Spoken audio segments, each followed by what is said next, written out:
Ladies and gentlemen, welcome back to Full House Games. This is Caleb House, and joining me is Ben Clinic. Our matchup for the semi-finals is going to be Braden, who we just saw on Absalon Reanimator, versus Eddie, running that sweet green-red monsters list from the very start of the day. Eddie, I imagine, the one you're rooting for here being a fellow Cloudpost brother. He's been playing Cloudpost for about 2 years now. I think he runs... Yeah, I'm a big fan. I love me some Cloudpost. I think he should make the dive into blue-green Cloudpost. Yeah, he plays mono-green, but it's not bad. It's not bad. It's not, but I feel like there are some attunements that could be made in terms of Oracle of Moldiah and just a couple of other things. It's a bit... it's definitely a good deck, but... it's definitely spicy. We've got to give him that. Yeah, for sure. But I feel like some things could be a little bit more attuned. In any case... So, what record are these guys at now? I believe these guys are pretty close to... Like 6-0, 5-1 or something up there? I think Eddie's on the play here, so he has obviously won. I think he's in 4th and 5th place. Okay. I believe this was the matchup. So Eddie came 4th and Braden came 5th. Right. Just with some ties and whatnot to bring that through. But it has been a while, so apologies if I've got that wrong. And a turn 2 carry out is putting Eddie in a pretty good place. Yeah, that's what you want to be. Turn 1 Skyline, turn 2 carry outed. And I think that's just... Standard is always defined by very specific plays, and it's how you can respond to those plays. So let's see what Braden does here to answer that play. Carry out of his own is what you want to be. And, Fleecemane line, pretty good. Beats through it quite nicely. And if you're Eddie, you'd probably be wanting to drop a nice... Pelucanros or Xenagos is probably good here as well. Xenagos is pretty solid because you can just make those tokens and go wild. But Pelucanros is going to be hard for him to get through. Yeah, and that'll just stop that Fleecemane in its tracks, and he'll be able to monstrous that Pelucanros before that Fleecemane will probably be able to be monstrous. Yep. So he'll be able to fight that. And so he plays Blackland here now. I don't know if I'm a huge fan of this Fleecemane line deal, especially in a Reanimator list like Braden's. Say the Wayfinder play would have enabled him a bit. Is he full on the whip plan, or is it just a value whip? Because in both games now, we haven't actually seen the full whip. Yeah, I think whip might just be for value. Speaking of value, that Pelucanros into... Kratos Claws for 2, taking the Fleecemane. That's nice. Good work from Eddie there.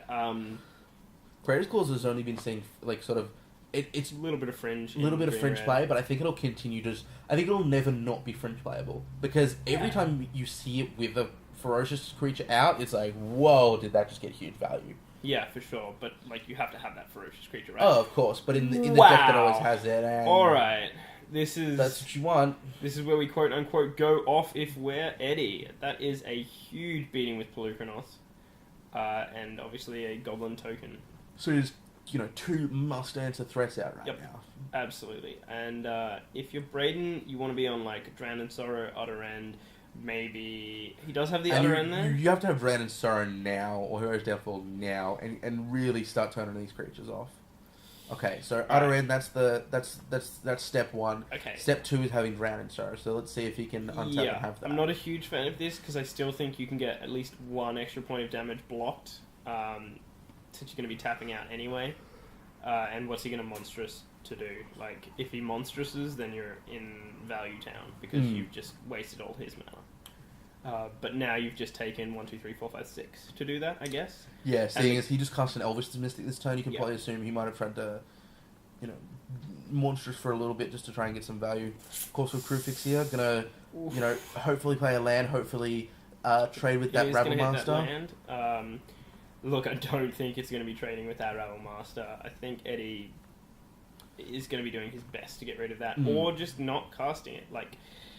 You can sneak 1 token through here. You can still sneak 1 token through here. So, we'll get a look at the top of the library, and that'll be a Seed Rhino, which is exactly what you want to be looking for. Yeah, for sure. What do you want if you're Eddie here? Do you maybe want... Ashcloud Phoenix, I'm thinking? Ashcloud Phoenix is very good, although he does have an Abzan Charm in hand. But usually with the 1/1 removal, Ashcloud Phoenix will usually get you there, and it trades quite a lot too. trades with the Corsair Cryphix, Nice. then you get the opportunity Alright. to bounce it up again. And in fact, if you were to hit an Ashcloud Phoenix here, he would be able to flip it up the turn after. Yeah, for sure. Yep. He's already got the mana to be able to He actually definitely gain does. the advantage of it. 2 or 3 mana that it requires to flip? It's 6. Okay. I don't really like running out this extra carry added if I'm Eddie. It doesn't get you anything. Yeah. I do like that Lightning Strike play there, though. If you're, so you got the 2 Caryatids here. Mm-hmm. At what point do you Barbite your own Caryatid to stop their Caryatids? If they run out the third, then you definitely Barbite your own Caryatid, right? Clear out some Yeah, I don't know. blockers. It's not really doing anything. Brayden doesn't have any blockers that he cares about, so... Well, I guess you just Barbite the Rab Master that's sitting there beating your face in, probably. Yeah, exactly. And a third Corsair. It's gonna come on down. Along with the Seed Rhino, so we're getting a lot of life right now. Yep, for sure. This board state got very clogged up very quickly, but what are the things that actually matter? So we're looking at 2 Corsairs, 2 Rabble Masters, and a Seed Rhino, the cards that actually matter. And he's just going to swing that Realm Master in. He knows it's going to trade for something. It has to, so... Yeah. Oh, right, And he's because the gonna Realm swing the Master Alchemist forces in. the other Realm Yep. Master to attack, right. Yep. And yeah, these blocks all seem fine. I mean, you lose a carry added, but you're way You're trading further it for a ahead. Rabble Master. Yeah. You know, that's What? Oh no, yeah. the Corsair, sorry, for a Rabble Master. Yeah. So it's fine. It's not. I still don't like running out that second carry added because what? You're not tapping it for mana. You already got a blocker for it. What does it do in your hand, though? Well, it's a card that your opponent doesn't know about. Maybe your opponent thought seizes, and like losing 2 life to kill a carry added is what? Not the worst thing. And we've seen Eddie. You know, I have to swing with these guys and then lightning strike your dude. So like, it's not the worst bluff, right? No, I think the bluffs are always, maybe Yeah, bluffs are always overrated in my opinion. I think just constantly being out, because good players are never gonna, they're not gonna get too inside their head. They're gonna get to the situation where like, well, if he has lightning strike, he has lightning strike. Might as well make him have it. Whereas that extra mana is gonna do something for you, especially if you draw. 6 mana is not irrelevant. He could be running See the Unwritten, Ashcloud Phoenix flip up. There's a lot of things you can do with 6 mana, so I actually like running it out, because I think you do need the 6 mana. Sure, I don't think he's running See the Unwritten, and I don't know. I just don't like it as much. He's almost certainly running Ashcloud Phoenix, though, is he not? Yeah, Okay. and I mean Storm Breath Dragon too. Yeah. So that puts you, draw Storm Breath. You're only 1 land away from the monstrous at that point. I don't know. I don't like that. I mean, I guess yeah, that seems fine. Whatever, it's fine. Downfalling there. Sometimes I like just getting value out of blocking a creature and then downfalling it. I guess, it doesn't give you anything because he's only going to have 2 creatures anyway. Whatever. Yeah, that seems fine. So, Sometimes I just if like you're making Eddie, people what do you attack. need to do to win this game at this point? You need to have swing into his Siege Rhino, have him, I don't know, block and block. And then you Kratos Closet? I think you need Storm Breath Dragon if you're Eddie. Yeah. That's what we're looking for. Does that even win you the game? Is it too slow? No, not at all. It's a big clock and it has pro white, so it's going to jump with that Storm Breath Oh, Dragon. and it's going to chump that Seed Rhino for days, actually, you're right. Yep. Although in saying that, he just has another Siege Rhino, so whatever. See if he tries and runs that out now. Play land, gain a life. Might as well. A little bit of gain, a little bit of pain. Swing. Alright, so if I'm Eddie here, I'm making a double block with those courses. Yeah, because you can't kill both with the 4 power, but it stops that 1 damage from leaking through. Exactly. You might as well. No, I mean, definitely. And if he I has think the that was the Mardu play. charm, the Abzan charm, then maybe he has it anyway. So like whatever, whatever, do what I want. And we've got Xenagos. Then we're making a 2-2, Xenagos which not is bad, but it's not very much outclassed at this point. I think, he's playing a turn 3, a turn 4 game at a point where the game is not at turn 2 and turn 3, and that's... No, most definitely. He has, and like, Eddie's not hit another land yet, so like, theoretically everything he's drawn is live here, but is it really? Yeah, you don't want to cast one spell a turn. It's not fast enough. Yeah. Chump with a Corsair, chump. I mean, you really have to want that carry. But you take 8 there, you've already taken 6 from hits, where we're looking at a game that's almost over. He's struggling for life here, Especially with such a strong opening. Eddie opened exactly the way you want to. Turn 3 Pelucanros, turn 4 Rabmaster, swing in, on the play too. So Yep. I think that was actually the best that Yep. Eddie's deck kind of had to offer. I don't think there's much more you want than that, and it wasn't good enough. So we'll see how it goes. And he's gonna Post scoop board. it. I just don't feel as though this deck has the same level of power as the other side. Especially seeing as the deck is a lot more...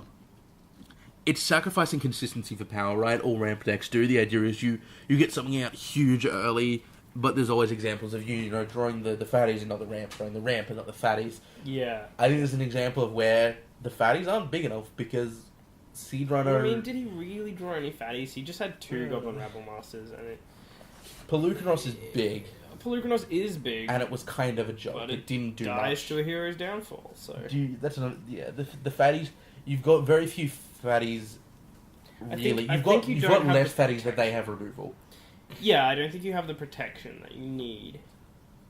What's this deck's good matchup? What's it just beating, and how is there's a reason it's in this top 8, because I don't think Abzan is a good matchup. I think Abzan actually just tears up red green monsters. It shits all over it. I don't think there's much it can do. Jeskai tokens? Tokens, yeah.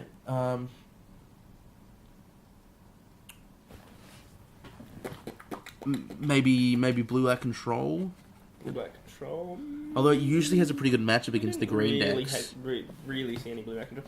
I don't know, I don't want to say that it has a good matchup against white-blue heroic, but it might. It might, yeah. If you're dropping a turn 2 Goblin Rabble Master, you've got a pretty good matchup against anyone. Yeah, of course. There's always just those times where it's like, well, I go Elvish Mystic into Rabble Master and I'm on the play, so you're making your second land drop and I'm already hitting you for a punch. You're playing your second land tapped and you're already getting punched by this thing. And oh look, here's another one. Yeah. You do just get... I think the best hands from red green monsters are better than the best hands in any other deck, because you can just... Because it's a turn earlier, because they're the only people who are really playing Elvish Mystic, let's be honest. Yeah, no one is playing that at the moment, and which is surprising. I think when the format started, everyone expected, they were calling it the Holy Trinity: Elvish Mystic, Selvin Caryatid, Corsair of Crucifix. Yeah, but... And it really dropped away to just Corsair and Caryatid, which I definitely think were the better 2 of the 3. Absolutely, because Elvish Mystic just dies, and the critical spot doesn't. is... And the critical spot is 4 and not 3. Like, you put Elvish Mystics in your deck when you want to cast 3 mana spells on turn 2. Exactly. You don't really want to do that in the current standard meta, because the 4 mana threats are the threats that win you the game. The 4 mana threats are the threats that, you've got Butcher, you've got Sorin, you've got, our good old friend Siege Rhino. You've got so many things that 4 mana, I think, defines standard at the moment. 100% agreed. Like, 4 mana in a 3-color thing, because everything's 3-color and 1. Or 3-color and you want to play your tap land on turn 4 anyway, because you're running a bunch of them. So... And I'm wondering if 4 mana is strong because the 4 mana threats are just so much better than the 3 mana threats, or if it's because the land bases aren't that strong, and you can't reliably cast you can pretty reliably cast a Siege Rhino on turn 4, but are you going to realistically cast an Anafenza on turn 3? So it's really... You're comparing an Anafenza on turn 4 to a Siege Rhino on turn 4, not an Anafenza on 3 versus a Siege Rhino on 4. Yeah. And I think that's when it goes, okay, this is why 4 mana is powerful. Yeah, I agree. Because a 4 mana threat on turn 4 is typically going to be better than a 4 mana threat on... 3 mana threat on turn 4. Mm. And I you're don't... not wrong. And but more than that, I think the reason that's actually that's a statement that always exists in Magic, but I think it's relevant now because getting that 3-mana threat on turn 3 is more difficult with the tap lands, with the intense mana, cost of Yeah, like Savage Knuckleblade. sure, and, you could be playing. Well, Savage Knuckleblade is kind of a 4-mana threat on Yeah. 4. But there was a suite of 3-mana threats that came out in Khans that have just done nothing. I'm really expecting them to do a lot more post rotation because they're too powerful not to. Look at Mana Strider, look at Savage Knuckleblade, look at Anafenza. These cards are all 3-mana threats that are just insane, but just match up so poorly right now that they're not doing anything. I agree, and I don't think the issue is that they match up poorly. I think the issue is that the cost in terms of life that you have to pay to be playing these things on turn 3 is mana vault, mana crypts. What is it? The new City of Rust is probably what you need. The new City of Vault. Yeah, you're going to need to be running like 2 of them. You're going to need to be running like 3 of each color of. You got to run Painlands over Scrylands, and the incentive to run Scrylands is so big. I mean, exactly. Scrylands are amazing. Play them while you can. So, I mean, you're never really going to be playing Scrylands in Legacy or Modern, so... I actually had an interesting thought the other day where we were talking about... Someone brought up the reserve list, as they always do. Whenever you're having a Magic conference, someone always goes, the reserve list is, BS, and they get on their high horse. Yeah, I want to get this card for cheaper than it costs because I'm poor. Yeah, it was me for quite some time. It was me for quite some time too. That's just, that's how it works. I can't afford things, that's what happens. But people were talking about, ways to get around the reserved list, and one of them was snow covered, which is just not happening because it's like, yeah, you've technically got around the reserved list, it's technically not correct, but it's not in the spirit of the reserved list. You're still affecting that card in a very, very negative way because it's identical, so Wizards still wouldn't do that. But what someone brought up was a card that is fundamentally as powerful. No, it's powerful, but it's fundamentally different. So it's as powerful as a dual land, so you'd run combinations of both. So I think someone suggested this, and the more I think about it, the more it's just like, that's way too powerful, and you probably just end up running too many dual lands. But what they suggested was a variation of the Scryland, a more powerful Scryland. It's a Scryland that you could fetch for, was basically what he said. So it came in a play tapped, and it scryed 1, maybe scryed 2, and you can fetch 2. No, not if you can fetch it. Yeah. If I can fetch a scry 2... That's ridiculous. That's a ponder attached to a land. That's ridiculous. That is actually straight up and down preordained attached to a land. But Scry 1 attached to a fetchable land, then all the 2-color decks get insane because you've got 6 targets, but like for the 3-color decks and stuff, maybe you start going down a little bit on jewels, and maybe you're only running 1 underground and or 2 undergrounds in one of these. I think that's almost better than some jewels because like I see a lot of people who go, is that a hornet's nest? It is a hornet's nest. Nice, Eddie. I don't know why you want to really bring that thing in. It doesn't seem the best in this matchup. Oh, it seems really good in this matchup. You block a Seed Driner, you take... Oh no, because it only deals 2 damage to it, doesn't it? Not 4. Yeah. Still, those 1/1 death touches, they trade. The 1/1 death touches are alright, but at most you seem to be getting 2 out of them, maybe 3 if he decides to swing his Brim. Well, I think the Hornet Queen is always going to be... Better? Yeah. Yeah. But I think Hornet's Nest is always... It's still probably going to be a 2/4 a lot of the time, which is... Look, I think the best thing you can do with Hornet's Nest is have Pelucranos out and stoke the Flames it. Stop talking. I've seen people try to stoke the Flames it, and I just bounce it in response to Jeskai Charm, and it's hilarious. Yeah, exactly. That's what we call a 2/1. Or they Crater's Claws it, completely tap out. This isn't getting anywhere. Yeah, because that deck didn't take off that whole chord Hornet's Queen deck, and I think it didn't go off for a good reason, that it was just too cute. Yeah. These decks are so consistent that you can't afford to be cute. Yeah, exactly. Sometimes it's fun to be in Magical Christmas Land, but you can't be there all the time, so, sometimes people get sick and tired of snow. Yeah, but I think Magical Christmas Land wasn't so much more magical than what's happening now. The normal draws that these Abzan decks get are 85% of the power of the God Hand on these cute decks, except they do it every single time. Yeah. Like, you're not... Just because you've gone off, it isn't an auto win. And I think that's just, like... if you're sacrificing this consistency, it should just be auto win, and it's not. So I think you just want to be on the consistent plans. Yeah, for sure. And that's not looking great. We finally see a Whip of Erebos in Brayden's hand, and an Utter End on top to deal with that Pelucanos. Not Pelucanos, Xenagos. Like, Well, you may want to deal with the Pelucanos sitting there. You've also got the Ram Master, but I guess you could double block off the Whip. Whip is going to be really good for him here. He's going to be able to do a lot of good things with Whip. Because that's gain 3 and a dude every turn. Yeah. Gain 4 and a dude, actually. Unless he blocks the dude. Well, And I mean, he can like double block with that. It's gain 6. It's gain 6 every turn. Gross. Gross. yeah, because if you see some Pelucanos here, you just throw everything under it. You 1, get 2, can a punch 3, of life. 4, 5, 6, 7, 8, 9. 9 mana here, so what? He can get to... What are Eddie's profitable attacks? Alright. What would you attack with here if you're Eddie? I'm going to plus the Xenagos, tap out, Monstrous, and kill that Brimaz, because you need it the hell off this table.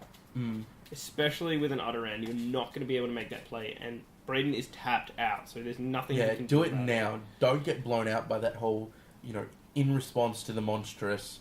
Because the ability to trigger upon resolution of the Monstrous, correct? Exactly. Yeah, that's not a good time if that gets bounced or killed in response to it. You are not having fun. So 1, 2, 3, 4, 5... Stormbreath Dragon, but Utter End. Well, Utter End doesn't hit it, so that's I probably don't a know. good You time. can play Stormbreath Dragon next turn. This turn, sure, he gains 3 life from it fighting your Pelucanos, but you can punch him in the face with a... What? With a... I think playing Stormbreath is saying, power. I want to race. And I think saying, I want to race when your opponent has a whip out isn't where you want to be. You want to knock that board state off. And he doesn't get to do this now, right? He doesn't get to chomp your token and gain 6 life. Yeah. And he doesn't have the Brimaz anymore.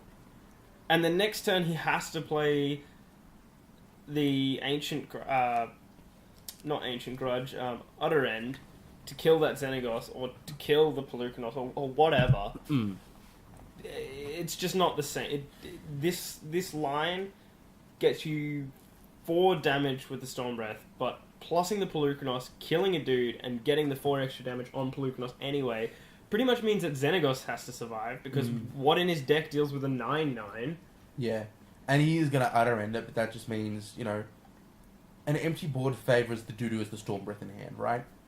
Especially when every single piece of removal that he has that kills does he have a piece of removal that kills a Storm Breath? I don't think he does. Hero's Downfall. Oh, he does, yeah. But, that's...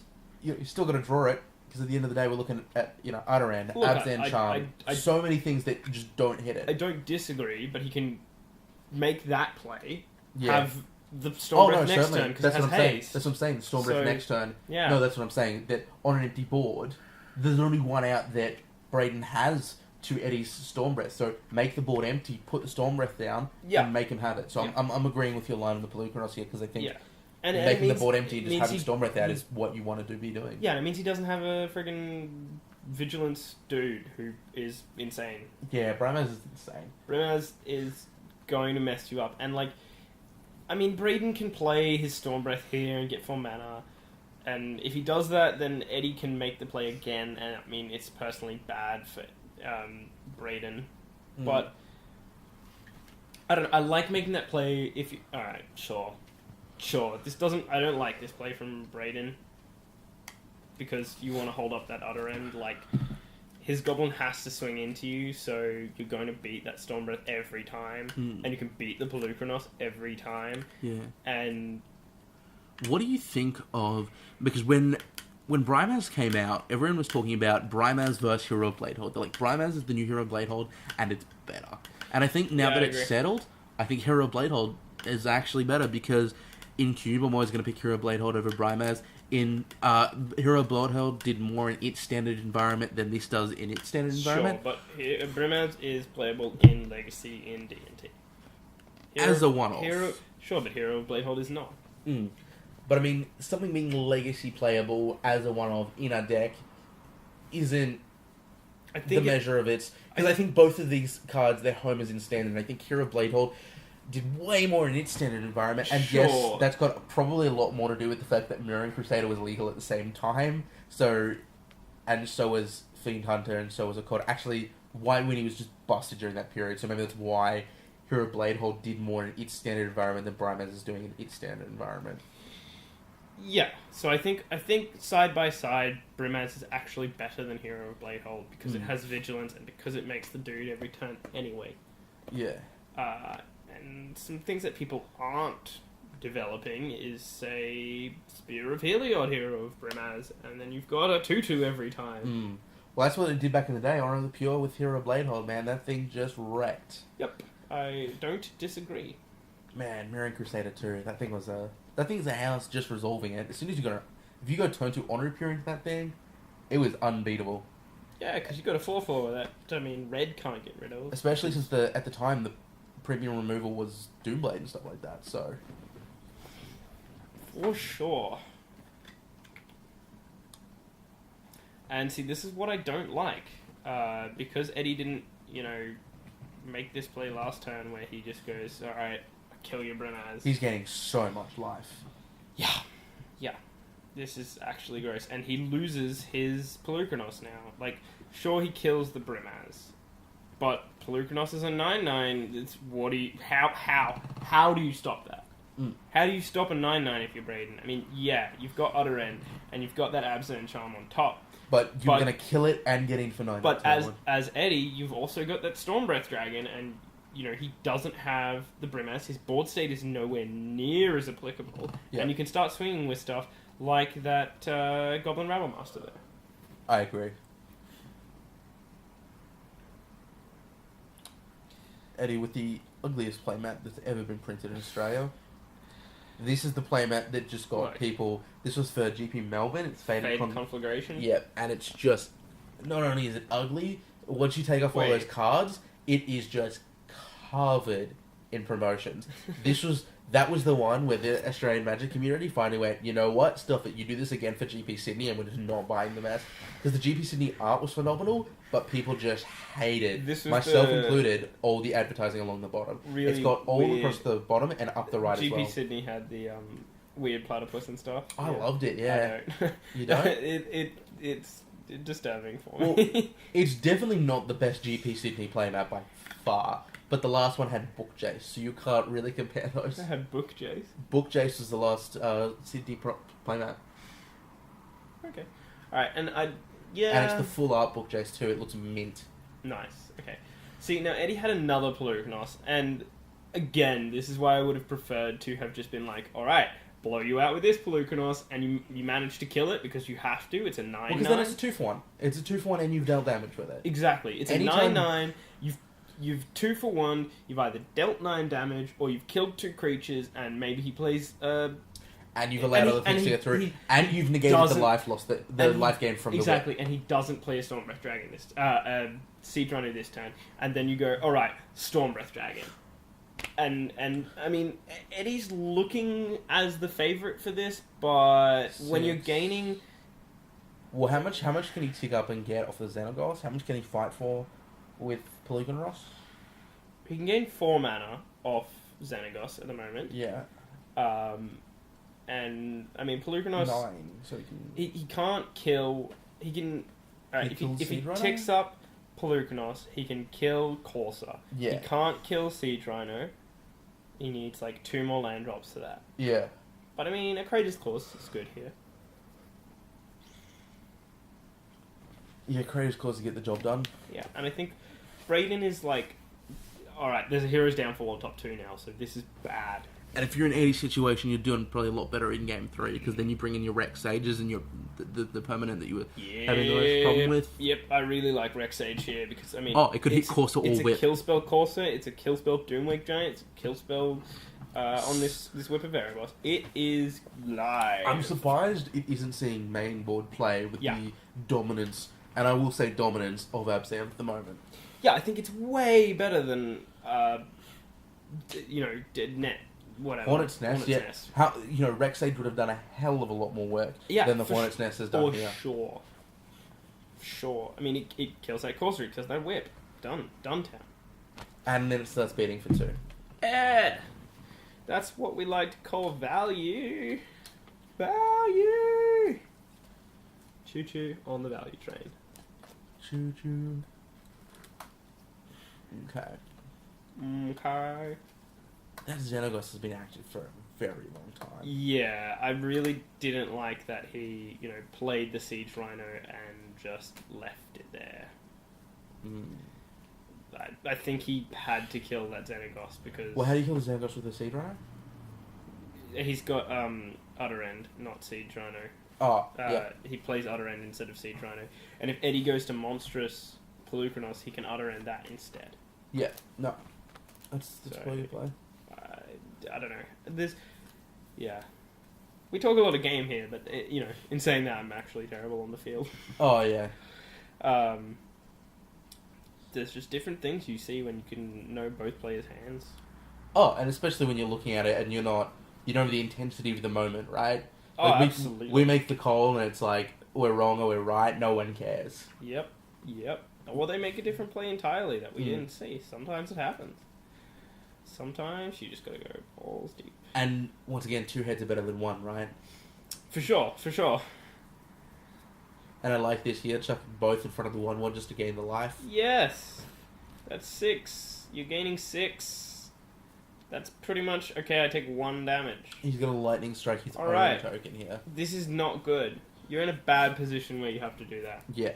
I think, actually, you're better off letting that happen and lightning striking the Corsair. Yeah, deal the 1 damage to that, then lightning strike the Corsair, so that way you get to trade it for an actual card of value, not for life. Yeah, because then when he goes, okay, I will Abzan Charm it, you can go, okay, I'll just Monstrous my Pelucranos. Yeah. So, If he's Abzan charming, Yeah. his Corsair, that means it's not going to get bigger than your Pelucranos can get, so it's still not going to be very Exactly. And then you've 2-for-1'd him again. good. Yeah. And that's what you need when you're in this situation. When you're Eddie and Look you're for all the 2-for-1s. basically playing off the top of your deck, and you're Braden, you're basically playing off the top of your deck. Every card, He hasn't hit a single land yet off that Corsair of Crewfix. really. And if you do this, he can't Utter End your Pelucranos, or he can't Utter End your Xenagos. In these So mid-range matchups, he either it's has to all give about it up. who can get the more value out of their card. Exactly. Who's, card for card, which card means more.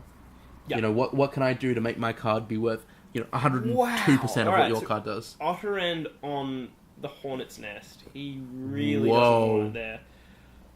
I'm not a fan of that at all. The Hornet's Nest hasn't done anything. Yeah, especially when you get the Pelucranos out. He has got the Abzan Charm, though, which hits Pelucranos. The Railmaster Sure. can't beat through. Sure. No. But the Stormbreath Dragon is just slowly killing him. Yeah. Yeah, it is. Like, you can't deal with that. And if he's like, alright, suddenly I'll make, my Siege Rhino live, Eddie can just go, alright, I'll stop attacking and beat you with this. Yeah, because if Eddie sits back on Stormbreath, there's nothing Braden can really do about it. He's gonna just wait for downfall. Yep.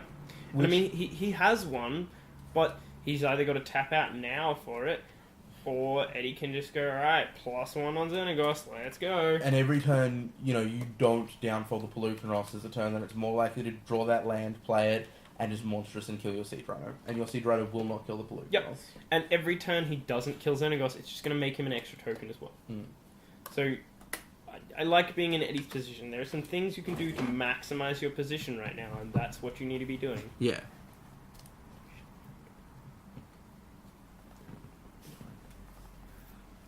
Alright, so I also think Eddie does have a land in hand. He does.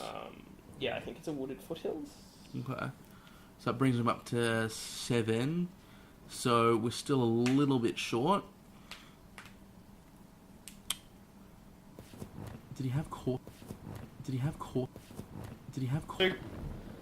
yeah, Eddie's not in the worst position here, and I think we could see a game 3, but It's up and down. I don't know. Standard is just... If I had to use one word to describe Standard at the moment, it would be swingy. Just these huge every threat is so important that if one goes unchecked, it just kills you. Sure. Think about every threat on the board right now. Yeah. Siege Rhino, Whip of Erebos, Goblin Rail Master, Pelucan Ross, Stormbreath Dragon, Oh yeah, they're all haymakers. They're all haymakers. I'm just gonna keep throwing these half-court shots, and just one of them gets win the game. They're just these huge. I don't know. Is this a lethal swing here? Obviously not, because he's keeping back 2 satyrs. So, is he just throwing the goblin under the bus so he can get? That's the weirdest blocking placement I've ever seen. I'm gonna put the Corsair behind your Pelucan Ross to indicate that I'm blocking it. Yeah. Oh no, there's a. It's on top of the Goblin Rabble Master, right? Oh, okay. So it's gonna trade with that. Yeah. See, I really don't like this here because this is where Eddie gets blown out by the cards that he knows about. Yeah. Yeah, so he's going to activate Pelucan Ross here. Oh, and it's for everything. Okay, it's now gonna hurt. This is why you want to do it way earlier, because you've got a 9/9, you can't block that. This is going to hurt. But Eddie knows about these things too, so, like, I don't know if he just hasn't written them down, or if he, like, has to play around them. I don't like forcing this play. He's Like, just forcing the other one and just swinging Pelucanos and being like, I've got a bunch of mana. Yeah. That's fine. Like, go nuts. Yeah. And this is just him out of the water now. Why do you attack then Monstrous? Instead of, let's say you don't know what he's got, why don't you Monstrous in your main phase, see what happens, and then make your attacks based on those decisions? No. Because all the information's on board. You're not hiding anything. No. You don't attack and then Monstrous. And this is where things get really bad, because Eddie doesn't have that blocker anymore. Things are bad. I think you just hold off the Monstrous and just swing with it. Yeah. Like, that's strictly better, right? Just keep swinging with it. Yep. And we've got those 2/2/2s back, but now we've got a third 2/2, so that'll effectively triple lock the Seed Runner if he wants to do it. But he can also just swing in with that Corsair, so... Wait, we finally got a line of always.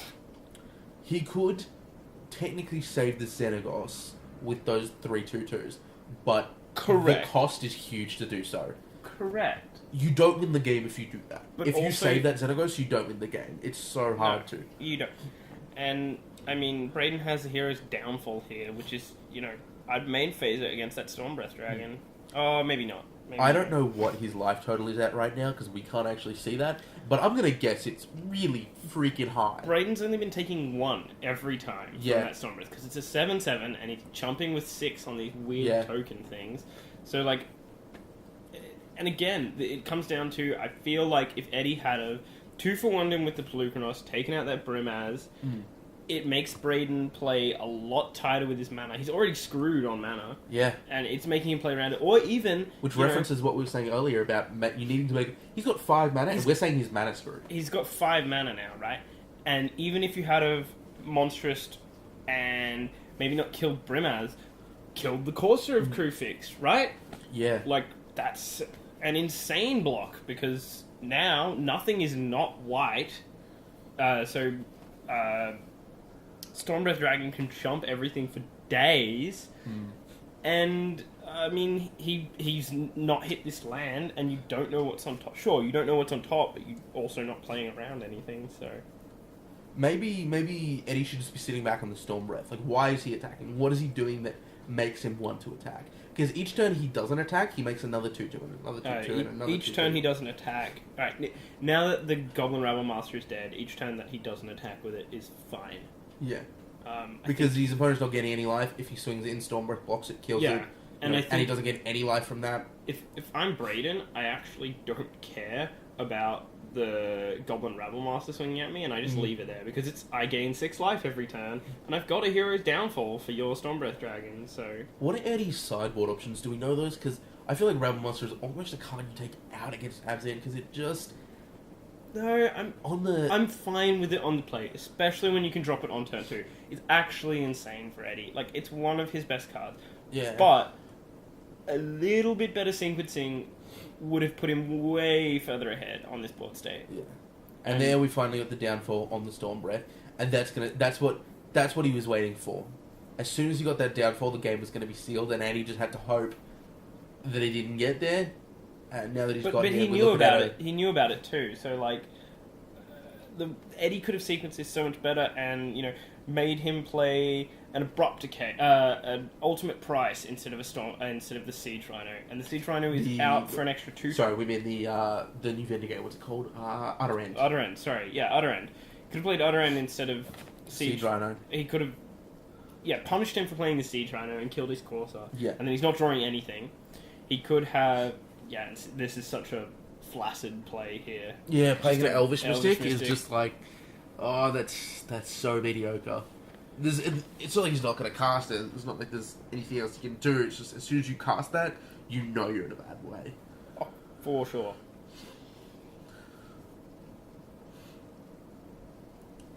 I don't think Eddie's going to come out of this game. No, and with a carry added there, he can cast Elspeth this turn. He's had a Xenagos active for maybe verging on 8 to 9 turns now. Yeah, there's 4 Xenagos tokens that have done nothing. Yeah. Nothing. It's just too hard to beat through a Siege Rhino. Here's an interesting question. Do you reckon Siege Rhino will continue to see play in Modern with the banning of Pod? Yes. Just in junk decks? Dougal Warby has taken out Dark Confidence for it. It's actually pretty good. Oh, really? Yep. The swing is great because it plays nice with your shocks. Yep. And a one-off Corsair as well is just like, oh cool, I'm getting value. And it's a 4/5, which is pretty much what a Goyf is going to be all the time anyway. That can't be Abrupt Decay. I saw a junk list the other day that was a little bit lower to the ground and ran some Anaffenses, and I really like that. I like Anaffenses. Anaffenses and Lingering Souls, that is just good value. You Mm. swing in, you start pumping those tokens. You pump one of those tokens once, and it becomes a very real threat in the air. Oh Lingering yeah, Souls that's is a 2/2. already good. That's a 2/2 in the air. Yeah. Along with 3/1/1s, Yep. and that Yep. that exile ability is relevant. Yep. And it's still a 3-mana 4/4 Yep. body. Maybe getting some phone calls or Oracle text there, Braden. And like, Checking his Tinder. cool, you killed a Siege Rhino. You killed a Siege Rhino for like 3 turns worth of Xenagos activations. Oh. And now So he's got an he didn't Elspeth. trade it for. He traded essentially 0 cards for it, but man, did he trade a lot of time for it? Yeah, he traded so many turns for that Siege Rhino. It's ridiculous. And now there's an Elspeth that's just like, bloop. What we're forgetting here is we've only been paying attention to the lifelink mode on Whip because he hasn't activated it yet. But now there's a Siege Rhino in the graveyard. Sure, I have actually been paying attention to that, but it's not. Yeah, we haven't mentioned it though. But what I'm saying relevant. is, it's going to be pretty relevant now that Siege Rhino's in the graveyard because it's So how many cards does Braden have in hand? That's my next question. It's either 2 or 3. Oh, okay. But either way, it's 2 or 3 1, 2, more 3, than Eddie 4, has. 5, 6, 7. I was going to say, what Eddie could do here is monstrous. Deal the damage to Elspeth and then just crush. But if he doesn't have enough, and tapping your Elvish Mystic instead of that 1 red mana, why? Why? It's a fetch land. Sure. Do you not have any more fetch targets? It could be that low on life. Look, if you're that low on life, yeah, maybe, but the Siege Rhino's just going to kill you anyway. Right? Yeah, there's enough on board to just kill you anyway. He could have done the math that it's Siege Rhino plus swinging with the 3/1/1s and the Corsair leaves him at 1 unless he cracks the fetch, which puts him at 0. Yeah, but I feel like... Oh, but blocking with the blocking Elvish with Mystic. the Elvish Mystic is like going to plus gain you 2, 2, right? as opposed to... Yeah, no, I... How many? 1, 2, 3, 4, 5, 6... Maybe he only has 3 of each. Maybe that actually just doesn't have a target. Yeah. In which case... Yeah, if the it only doesn't have reason a to play target, it is to hopefully let your opponent play an Urborg, Yeah, and that's fine. And like that's coming at thing here. And I like swinging at the Xenagos here. And now if he had have cracked that fetch, Xenagos is still alive. Yeah. Because Xenagos takes 1. Yeah. I like taking out Xenagos here. I think you're such a commanding board presence. Oi! That's gross. And I think Eddie is almost at... Alright, let's pack this up now. Yeah. You're going to whip back Siege Runner next turn, swing 4, 2, 6, 9. 7. 7, because there's a drain of 3. Yeah, but I'm playing plus the Corsair, so it's 9. Yeah, oh, yeah. For sure. Like, you're not in a good position if this is happening. And, like, again, this comes down to if he had have killed that Corsair and then played another Pelucanos, because how do you deal with a 9/9 if you're Braden? With a Siege Rhino? A Siege Rhino.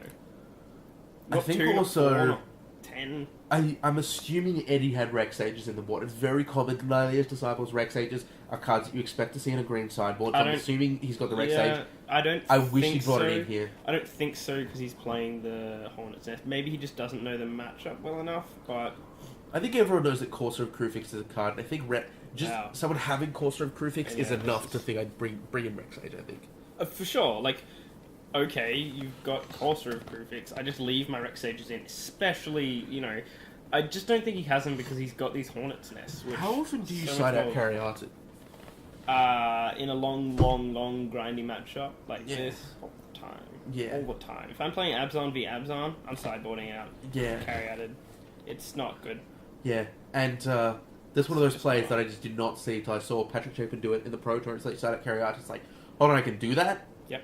It's just... You and totally it makes so can. much sense. The moment someone tells you can do it... And maybe taking out 2. Yeah, but the moment someone tells you can do it, you're just like, of course I can do that. Yeah. It just seems so integral to the game plan initially, though. Yeah, but I mean, it's a... Red-green monster I'm gonna say it again. can be explosive enough that you might want to keep it in the It's such Cariatid. a flaccid cut. No, you want Elvish Mystics, not Cariatids in a red-green monsters list. Oh, no, I'm saying from the Abzan perspective. Oh, here. yeah, for sure. Like, I think the Abzan player needs to keep in the Cariatids, but No, I think if you're... No, you're right. I think if you're Eddie, you maybe take out your Cariatids and lean on your Elvish Mystics, and just have a higher threat density so that more of your cards matter. I'm thinking you might even take out some Elvish Mystics. So you reckon just... how many threats do you have in the sideboard is the real question. Yeah, absolutely. Like, if you only have 6 additional threats, you can only bring in so much. Yep. But... And, like, this is where Corsair has started to really take this game away. Yeah. Like, really take this game away. Just... If it was dead, Eddie's in such a commanding lead. Like, Corsair of Crucifix is... That's the linchpin, I really think. And, like, you're not coming back from this game. You're just not. With, like... 2/2 life, 2/1 life linkers. Alright, sure, I'll downfall this. He's gonna lightning strike it in response. Make some death touches. 3/1/1 death touches. They just match up so poorly against Elspeth tokens because you keep swinging those Elspeth tokens. Just like and the tokens, you can trade them, sure, but then you're not going to trade it for a real card later on. The tokens are 2/1s as well. Yeah, 2/1 life linkers. Ooh, and that gets even worse for Eddie. As these 1/1 life, 1/1 death touches don't really deal with the Siege Rhino. Yep. I mean, they block it, sure, but you have to triple block to stop any of the life. The flippers happened, and you've still got other things. And he's played one, so there's another one in the graveyard. That's not even the one that he whipped out. The writing is on the wall. This game is over. For sure. I have no idea why he hasn't swung, to be honest. Yeah. I think you want to punch Elspeth if nothing else, but, like... Those vampires aren't white. They can still kill it. Yeah.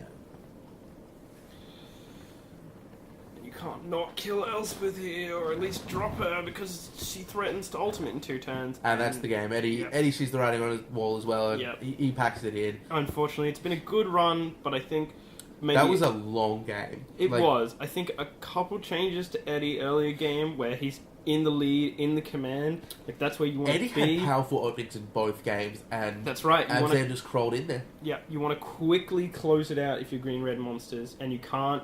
Like, you want to maximize all your mana all the time, and if you're not doing that, then I think that's where it starts to slip away.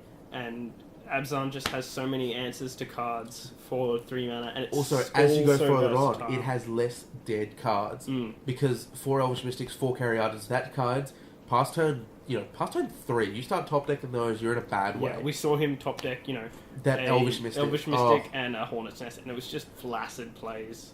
That's the kind of stuff that makes you want to shame concede on Moto. Like when you have to rip your Elvish Mystic and play it, and you're just like, I'm shame conceding, this is it, I can't deal with this. Anyway, that was the quarterfinals, so please join us for the semis coming up next.